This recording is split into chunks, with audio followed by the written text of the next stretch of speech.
Welcome back, fangirls and fanboys of the world. My name is Mario, and we are here today in our lovely family corner to do my favorite activity on the world, which is talking about Taylor Swift. Yes, it's been a while since the album came out, The Life of a Showgirl came out, and I've been wanting to do this for a few days now. I wanted to talk with you guys about the album, my first impressions, how I'm feeling like now that it's almost 1 month from the release date, my favorite songs, my rankings, my theories, all all that stuff together. And I'll be revealing also my ranking nowadays. It may change on the future, but how I'm feeling today. And yes, I just love talking about Taylor, so I hope you enjoy listening to me. And by the way, I just wanted to say, guys, today it's Monday. On this Thursday, I'll be seeing Katy Perry on Prague. Yes, I'm flying there to visit the city and to her concert. And on the next week, she's coming to Barcelona, so I'll be seeing her too. And I just wanted to share that with you guys because I'm so excited for the concert. I haven't seen a single thing about it. And yeah, we'll see how it goes. So before we begin, if you're starting to enjoy my content and if you like my company and if you enjoy my company, don't forget to hit the subscribe button so that you don't miss anything that I put out in the future. And also, guys, if you want to follow me on TikTok, to catch more attention of other Swifties, armies, blings, and create this beautiful community together, I'll be so thankful. I think we should just begin. I have some notes here, just like the other day, and we're gonna start talking a little bit about my general thoughts on the album. First of all, guys, I know you've seen my reaction, and if you haven't seen it, just go and do it because it was so fun. Even though I enjoyed the album on that reaction, I cannot tell you how much it has grown on me.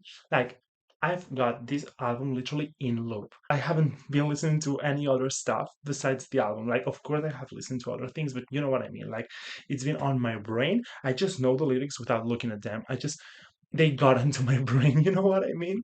And I also got really obsessed with Torture Poets, but not as much. I think the fact that this is a shorter album and more easygoing songs makes me just be so much obsessed with it. And I just really, really love the album, guys. I think it's like fighting to crack either top five, top six, top seven, like somewhere in that positions in the middle. And that's a lot to say because I love all the albums so much.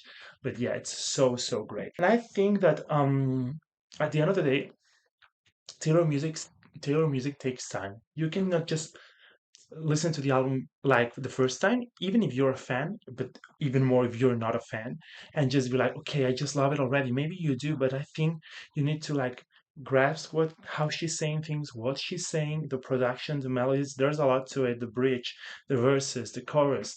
And I think a lot of people get so frustrated with the first listen to the album that they don't listen to it anymore. And I think that's a mistake because this album, it's a grower, I tell you, and even like all Taylor Swift music is a grower. And when a song doesn't hit you, probably it eventually hit you one day when something happened to you, or maybe not. But there's a big chance that that could happen with several songs. And also, just like the overall theme of the album, like I've seen on the internet a lot of people saying that it doesn't fit the images she's given us, and I just I see where that's coming from, but I just kind of disagree because I think that the only maybe not mistake but thing that maybe confuses a little bit is that she focused this album when she talked about it a lot on the Eras tour, and I think it's more about his life as a showgirl, like as a whole, not only during the time she was on the Eras tour. But I still think that the images are really fitting the songs. For example, if I listen to Elizabeth Taylor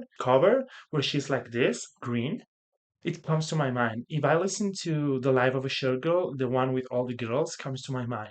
If I listen to Cancel, that one where she's like that one actually comes to my mind. So I just think that it's really suitable, and I think that it's really interesting that she's decided to give that image to the album. And then every single song touches on a different topic, but you can relate the songs and the topics to that showgirl life. And at the end of the day, the main cover grabs it all up. So I really like how the concept and the photos are like coming together. And maybe some people don't, but personally I do. In terms of the sound of the album, I just think that the songs really suit each other. I think the album it's what she said. It's really cohesive, and it's like really well put together. And I love like the flow of the songs, like the tracklist order, and how there's like kind of a you can see how it works as a of a piece of work. You know what I mean? Even though you can say that the fate of Ophelia and Elzara or actually romantic sounds really different between each other, they fit together. And as I said on my theories and expectations video, I think it's really hard to do that. And Taylor always knows the best. She is an album artist, I think. That's my opinion. Another thing I want to say is that I think it's really important to not put your expectations on an album. I mean, first of all, you have to be respectful when you talk about something. And I've seen a lot of hate on the internet, but that doesn't come as a surprise anymore. But I think that people really expected something for that album, and of course, everyone expects something. And for example, in my case, I did expect some things, and it didn't turn out the way I thought. But that's not how art works. I mean, you need to. Oh my God, what happened? Anyway, you need to see the art and analyze what he's giving to you, not put your expectations on it and expect it to be like that. That's not how it's meant to be. You cannot go to to a museum and think and say this work of art should be like this. This piece should be like this. This sculpture should be like this. No, you don't do that. So I just think people are really getting it wrong and they had something in mind. And when that doesn't happen, they get frustrated and I just don't understand that. That's not the way it works to me. It was not what I expected, but I still love it. And if you don't love it, let it be because you don't love it because of what it is, not because it's not what you expect. You know what I mean? I also think that on this album, she looks the happiest she's ever looked. And you can see that on her promotions and the lyrics and everything. And I think people, we are mean as a society because we really love when we can relate to sad stuff and when she's sad or other person is sad. But when they're happy, it seems like cringe or we don't like it or we don't feel related to it because it's easier for us to feel related with the sad stuff. I don't relate. I'm talking in a first person, but that's not my case. But I think people want Taylor to be happy. Not everyone, of course. I mean, not everyone goes with this direction, but I think a lot of people want Taylor to be happy, but not happier than them. Like, Olivia Rodrigo song, hope you're happy, but not happier. And it's like, because they feel like they are like under her there, or maybe because she's a billionaire, she doesn't deserve to be happy, like, all that kind of stuff. And I just don't understand.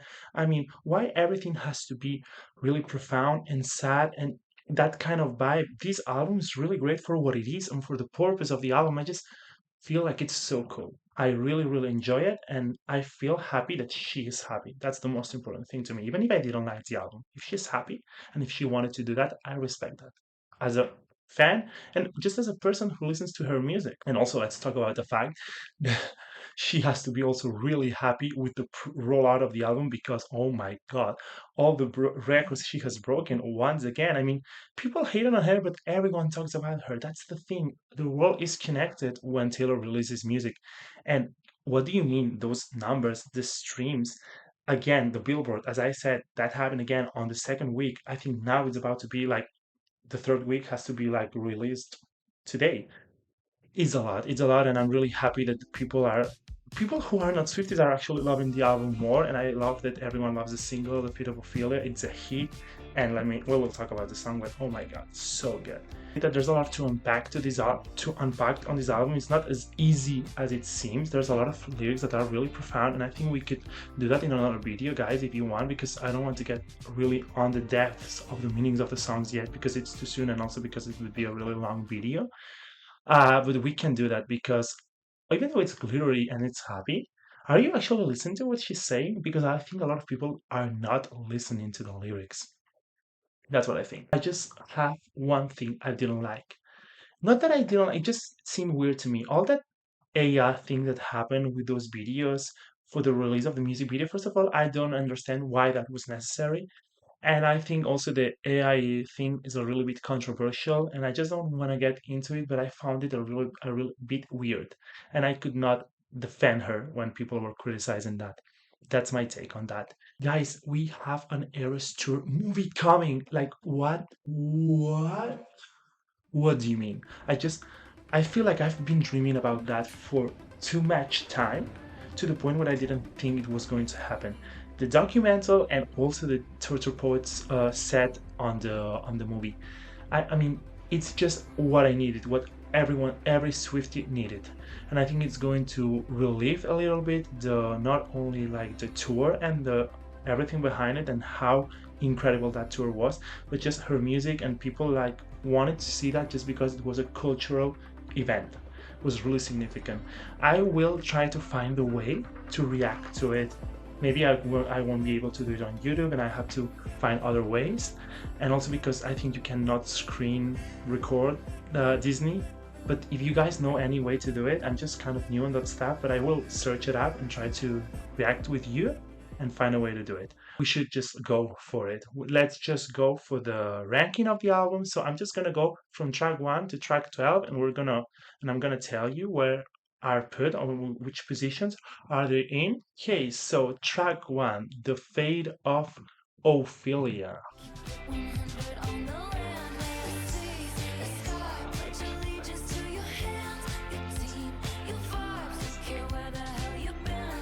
'Cause now your mind is about to be the sleepless night you've been dreaming of. The fate Fate of of Ophelia. Ophelia.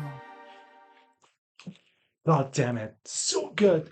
This song, like, oh, first of all, perfect lead single, perfect opener. It's so catchy. I cannot believe how the hook is so addictive. Like that part, keep it 100 on the land, the sea, the sky, the dance part. It's really good, and I'm just so happy that all the world is connected to this song because it really, like, it actually it's so mind blowing to me how she's with his her five pop album, and yet the sound, you can find some similarities on these songs with other pop albums she has done, but this album has an own sound, and the Fate of Ophelia proves that it's just nothing like she has ever released. It's so different and so incredibly addicting. It also has grown on me a lot. I mean, I did not highlight it the first time, but now I just have it on loop. I can't stop listening to this song. And I'm telling you guys, this could easily crack my top 20 all-time Taylor Swift songs because, wow, it's too soon to rank them against the other albums, but eventually I'll do that. And I also think, like, I love the concept of the song. I think that we didn't expect this to be a love song. And I love how she has reframed and renamed again, a Shakespeare play, just like she did with Love Story. Gives this profound meaning and this metaphor where you would just listen to the title and don't expect this to be a bop and a love song, but it is. She flips the script, and I love it so much. It's really something that she always has done, and it's really related to her identity, if that makes sense. People are saying I cannot find not see Taylor on these songs. I mean, just with this one, you've got it here. Love Story, The Freedom of Village just makes sense. And the MV, guys, I already watched the MV here on the channel and talked about it. In immaculate visuals. If you want to see that video, I really recommend it. It was so fun to watch the MV again after the cinema. The Fate of Ophelia is ranked on number 2. Yes, guys, I'm a pop guy. What do you want me to say? This song, it's incredibly good. One of my top songs in 2025. Number 2, Elizabeth Taylor. Yes. Elizabeth Taylor, do you think it's forever if your letters ever said goodbye? I cried my eyes wide open Elizabeth at the Taylor, lights tell me of for the real, do you think I it's swore I forever? remember one, but I never had two, and I can't have fun if I can't have Be be mine mine, and why why when when hunger Hollywood hates hates me, me, and only only as as hot hot as as your your last last hit, hit, baby. baby. How dare she put these two songs together? Like, I just don't understand. This woman, she comes from another world. Okay, so guys, Elizabeth Taylor. First of all, the Elizabeth Taylor, that it's stuck in my mind. I just wake up every single morning. Elizabeth Taylor. Yeah, that's how I'm feeling, guys. This song so catchy, but on a really different way. It's not a typical pop song. It has this darkness into it, kind of reminds me a little bit of Reputation, but at the same time, it sounds like nothing she has done before. Oh my, I just feel like I can only say perfect, incredible, cool, great, but that's the word that come to my mind when I'm talking about Taylor Swift. What do you want me to say?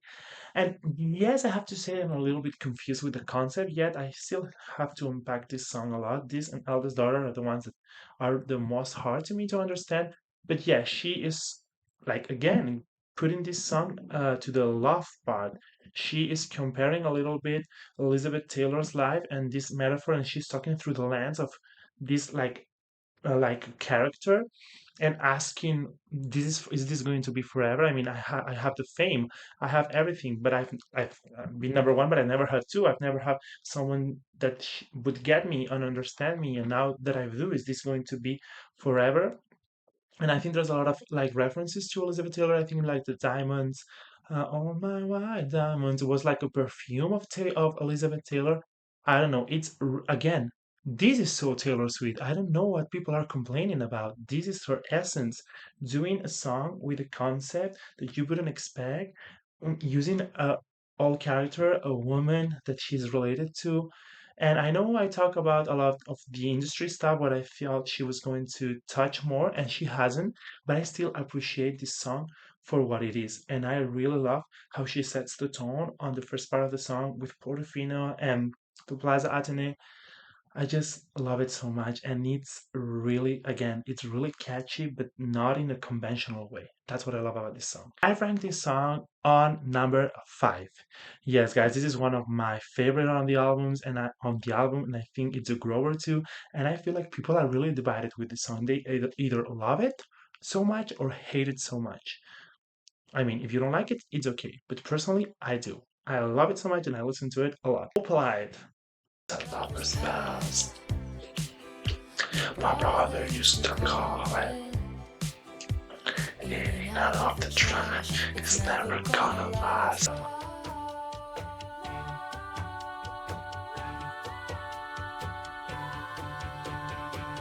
That's what I'm getting at. So you let's demonstrate. Slave. Next.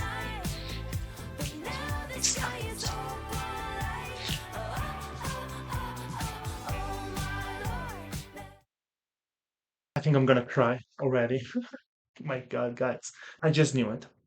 If you have seen my other video, guys, I just manifested. I like kidnapped this song. I claimed this song because I knew I was gonna love it. And of course, I adore it. Like it's actually sickening how good this song is. How happy it is. I mean, let me tell you just right now, I think this is the happiest song Taylor has ever released. Incredible concept. Once again, all the concepts in this album are really good. The fact that you are talking about opal, which you can make from it opalite, which is a man-made stone, and the fact that you have to build your own happiness, which is really important to me because I feel like during the last year and a half of my life, I've purposely like built my own happiness, and now the fact that Taylor's telling me that makes me want to cry of happiness. I mean, it's so important that she's validating my feelings and my experiences, and that's why I think a lot of people love this song because you really need this. I mean, if you listen to this song, you're gonna be happy during those 3 minutes and almost 4 minutes because it's infectious. It's really, really infectious. I also love the concept that she's first on the first chorus is her mom telling that to her because never made no one like you before. Like her mom made her, and she's talking to her. You're gonna be happy. It's alright. Now the sky is open. Like the daylight reference, guys. You lost me there. And then she's the one telling that to Travis, and she's talking about both of them doing their own thing and trying to love, and now they're together. So the sky is open. Like, and let me just tell you the melodies. It's you, when I went to the Taylor Fest last weekend, not the other one, and we had a blast with this song. Everyone was screaming so hard. I think I'm just gonna put some things on here so that you can see it because, guys, it was so cool.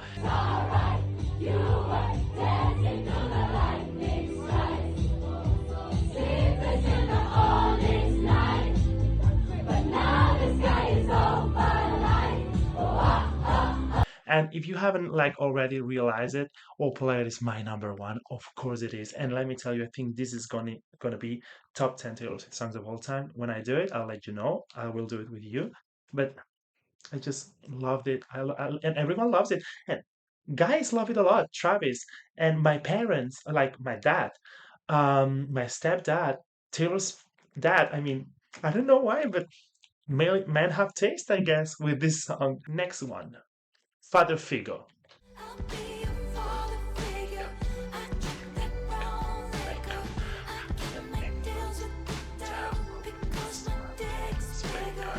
This love is pure profit. Just step into my office. I'll drive your tears with the sleep.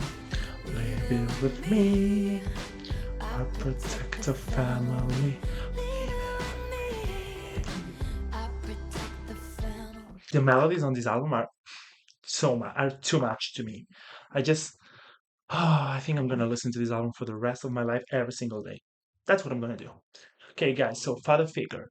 This song, it's once again a perfect concept. I guessed it. I knew it was going to be about this, about her old label, and she made a statement with this song, guys. Everything she's saying, how it's not only her experience, but you can see on those lyrics how this relates to the industry. I mean, just like the step into my office, it's really so creepy, like men manipulating women and other stuff. You know what I'm talking about? And she is in a position where she can talk about this because she knows. She has been on the industry for a long time and she has gone through a lot. And I'm so happy that she's saying things here. I'm so happy about that. It may not be my favorite song sound wise, and I gotta say, I'm not as obsessed with it as of the other three ones before. I respect the song a lot, and of course, I love her vocals. I love the last part, like heroic tone of the song on the last chorus. So good. And I also think this is a storytelling song, and she flips the script on the end. She changes the perspective, and I love when she does that on a song.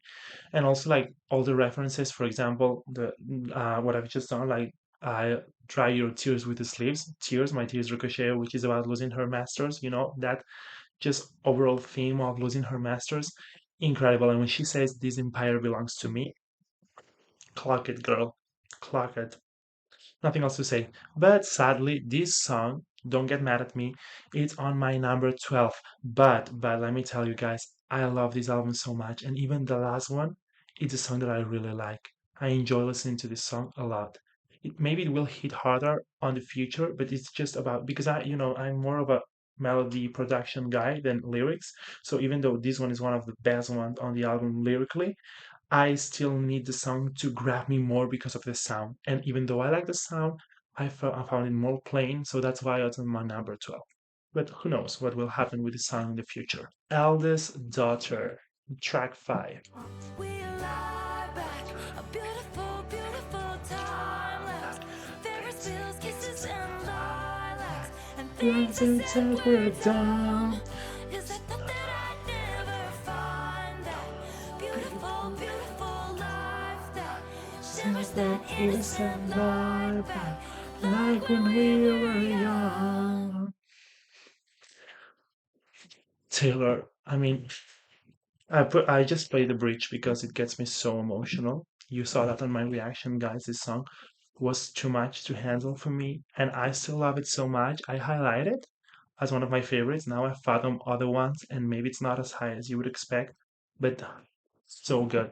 First of all, well, I think this is the most complex song on the album. I still don't get the whole concept, but I don't get it in a different way that people are don't getting it. People think it's cringe. People think it doesn't have the track five potential. And once again, don't put your expectations on a song. Just because it's a track five doesn't mean it has to be what you expect.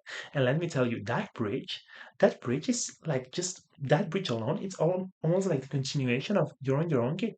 So beautiful, so vulnerable. Like, please take me back to those beautiful moments. Let my innocence be back once again. I just don't know what else you want her to say or do. First of all, like the lyric of The Bad Bitch, which people find it cringe, I think it's just doing that on purpose because she's talking about all the things that you can find on the internet and people being mean. She's using typical vocabulary that people would use on social media to criticize her or saying stuff. It's meant to sound like that. That's what I think, at least.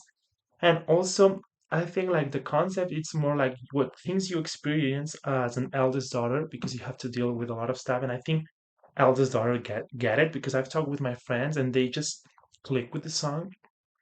And then she related on how to deal with fame, on the things she has learned, and how she's saying, "I'm never gonna leave you now." I think she's talking both to Travis and now how she has found him and she can let that innocence be back again, which is what she's saying on the bridge. But she's also talking to us, to the fans, and I said that on the reaction. I think that's really, really emotional. I just don't know the piano, her vocals. For to me, this song, it's what it needs to be, and I love it so much. And if you want me to talk more about each individual songs, I will study more what I have to say. Like I will search for more information because this song is really complex. But for now, this is what I think. And now the position that I have this song, it's on number 7. So it's more in the middle of the album, but as I told you, this album is really perfect, guys. So this song, I just have to rank them, but I love them all so much, so much. And honestly, even though it's a sad song, it's really high because normally sad songs or slower songs go down on my ranking, but not in this case. Ruin the friendship. Oh my god. And it was not an invitation. She kissed you anyway. She kissed you anyway. And it was not advice. Just always ruin the friendship. Better than regret it. For Of all time, kiss you anyway. Always answer the question. Taylor is saying some things. Listen to her, guys. Listen to her. Take her advice. Ruin the friendship, guys. Oh my god. I cannot believe how stupid we were on the reaction because we didn't catch it. I mean, it seems like a really like light song in terms of the sound, but what she's saying is actually really devastating. There's a lot of theories that it's about the same guy Forever Winter is about, and how she like isn't it like so sad and so relatable to think about people you've met that they meant so much to you. For example, a crush on high school, and you start just to lose contact with them, and then something happens. In this case, that person dies, and you are not even close enough, even though you care about that person, to be on that funeral. And then you keep wondering, like, why didn't I text them? Why didn't I talk to them? Keep in contact. In that case, why didn't I kiss them when I had the chance or I thought I had the chance? You know what I mean? Really sad, and it's one of those songs where it's even more devastating because it's not sang or sound like a really sad song, but it is. It's really nostalgic. It sounds so Taylor, so old albums, Fearless, Speak Now, Red. And let me tell you, people think that this song is kind of odd on the concept of the life of a showgirl. And at first, I thought the same thing, and I said that in the reaction. But think I have thought about it a lot, and I think that it's actually really relatable because she kind of the theme again. It's like when a famous person has to leave her hometown and just pursue their dreams, and they're starting to lose contact with people they met when they were young, and then they have to deal with these things, people having like things happening to people on your life that you lost contact with.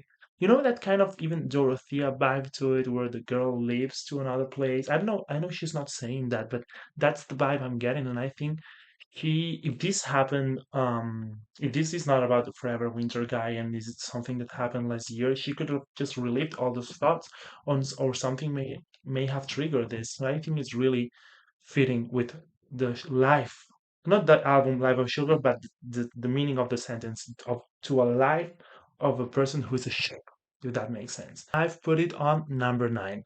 It's not more high because I love more, upbeat songs. They catch me more, but I really appreciate the artistry behind this song. Number 7, Actually Romantic. You think I'm tacky, baby? Stop talking dirty to me.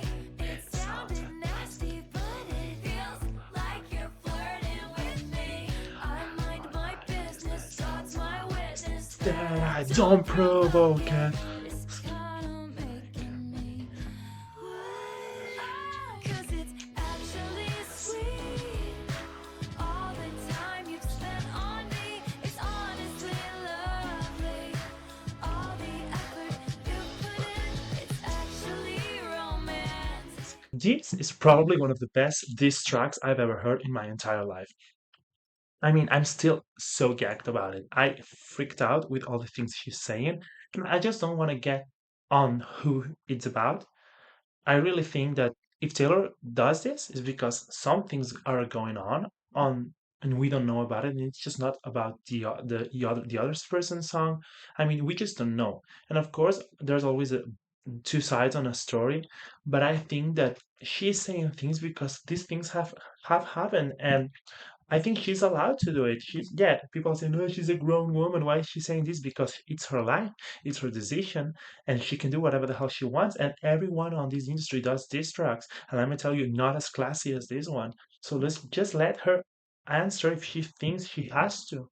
It's not that like if you don't like it, you can just not listen to the song. The melodies are so good. It's so different sound-wise. It's kind of a rocky, like hard vibe. It's so good. And I wish this song would break more. I mean, on this part that I've just played, it breaks like, yeah, it's actually sweet. But I expected like, you know those bridges on 1989, like "Let me remind you this was," or "Take Me Home," something like that on this album in general. But this song, I would expect that because it's kind of a heavy energy song, but still, it's so good. And it doesn't always have to be profound. And with poetry, you can say that someone feels like a chihuahua barking from a tiny purse, and that's a statement, and that's really great. That's a bar. I love this song. It's so fun to hear. And it's actually romantic if you think this is a problem. I rank it on number 8. It's a great song. There's just some ones that I love, some songs that I love more. Oh my god, I'm just unable to talk today, it seems. Let's move on to track 8, Wishlist. They get what they want. I just want you. Have a couple kids, got the whole block looking like You, we tell the world to leave us the fuck alone, and they do. No, got me dreaming about a runaway with a basketball. Bust up, settle down, got a wish list. I just want you. So lovely, so lovely. So this song, okay. So Sunway's not my favorite. I just know that, and I love, and I know a lot of people love it so much. One of their favorites. It's not my case. I think it reminds me a little bit of Glitch, and Glitch. I like Glitch. I don't hate it as much as I just don't hate it. But people dislike Glitch. I don't dislike Glitch. I think there's really few songs of Taylor that I dislike, if there's even one. And I, of course, like also Wishlist. But yeah, it reminds me of Glitch, and it's a little bit confusing to me because the song seems to have like a lot of potential romantic wise, and I think it's one of the most beautiful ones on the album. And I think she could have taken a different direction, like more of a daylight sound to it. But I think she wanted to feel like this light-hearted album. So even though the song's really beautiful, the production and the way it's like proposed or delivered seems like more lighter and more like just I just love you and I want you. And don't get me wrong, I think the concept's really beautiful, but there's something about the way it's delivered that makes me disconnect a little bit. But I think it's so beautiful, and I think if you listen to the acoustic version, you will see how many emotions it's holding this song. And I like the fact that her life sounds like this and sounds like I just want to drive away with a basketball hoop, have a couple kids, got the whole block looking like you. I mean, isn't it beautiful? And also, isn't it like really good with the concept of just not talking about love, but presenting it as a wish list of things you want and letting other people have what they want while what she wants is just you, like him. So lovely. Okay, so I've put it on number 11. As I said, it's not my favorite sound-wise, but who knows, it may grow on me. Wood, number 9. Oh, god damn it. I ain't gotta knock on wood. Only that bitch who is skin on the falling star.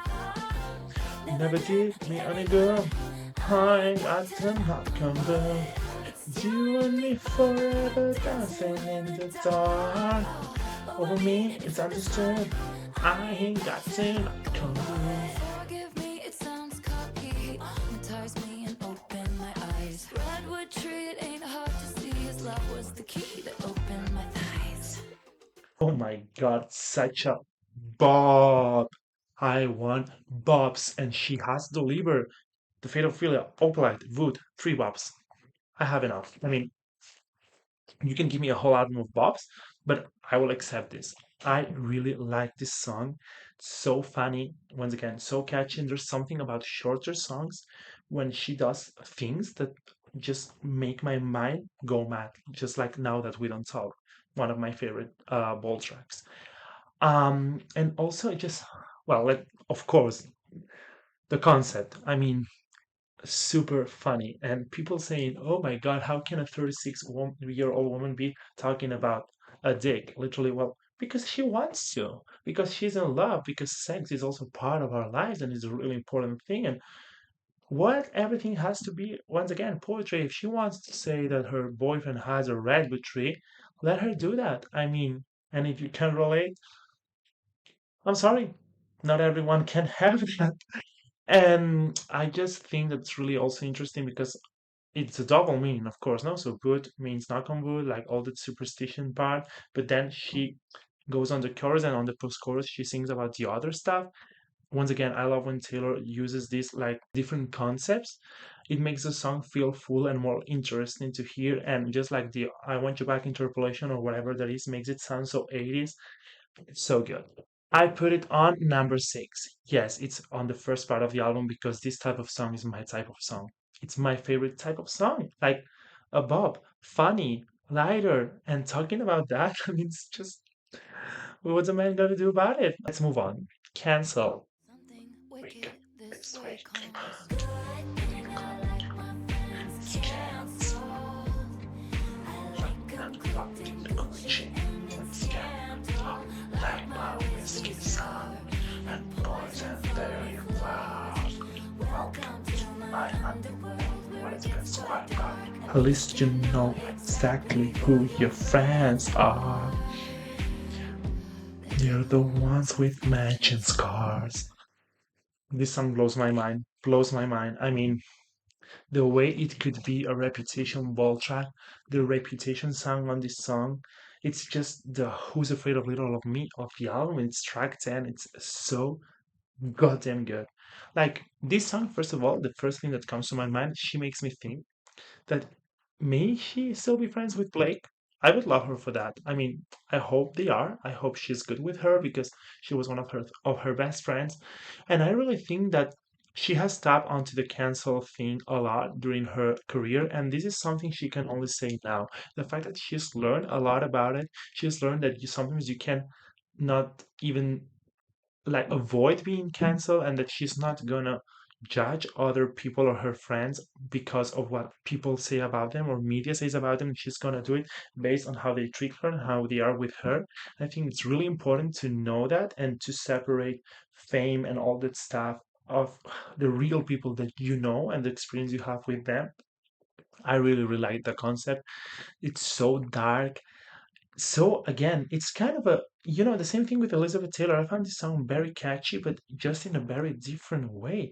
This darkness to it, the production, the last part when you broken you and the broken me and the line is a lot more sharp, like oh that emptiness. I love it. This is my sound. I've put it on number 4 to surprise of no one because I'm talking as if it was my favorite song ever. Number 11, Honey. Anyone call me sweetheart? It was passive aggressive. The bar and the bitches telling me to back off cause men look at me wrong. Anyone call me honey, something about it. White teeth, Seeing that skirt, don't fit me, never go away. You can call me honey if you want. This concept is actually like one of my favorites on the album. I really find it fascinating. She has never sing about this concept of how people use good words in a bad way. Sweetheart, honey, lovely, all that stuff. I just really think it's so relatable. And as I said on my reaction, I'm a guy, so I'm less exposed to that stuff, but still, I know how it feels. And it's so different when someone say those words to you with love. I just think it's so cute. This song and Wishlist are kind of sisters to me on the terms that they are so vulnerable and so beautiful, and they show how she is so in love and in the best place on her life. When she says, "You touch my face," I just can't picture it. And I think she's just with that beautiful in love smile, and I'm so happy for her. And also, that the structure of this song, so curious because you start with the chorus, and then the chorus sounds like almost a verse, and the verse like the chorus. I just don't know how to explain it, but I find it so different, so interesting. Once again, it's on the end of the album. You keep things interesting with a different concept. I really, really like how this song is done. And sadly, I've put it on number 10. And yeah, I've just talked about this song as if it was one of my favorites, but it's just the way it is. I have to put them somewhere. But I really enjoy the melodies on this song, and I really enjoy how it's made, how it's produced.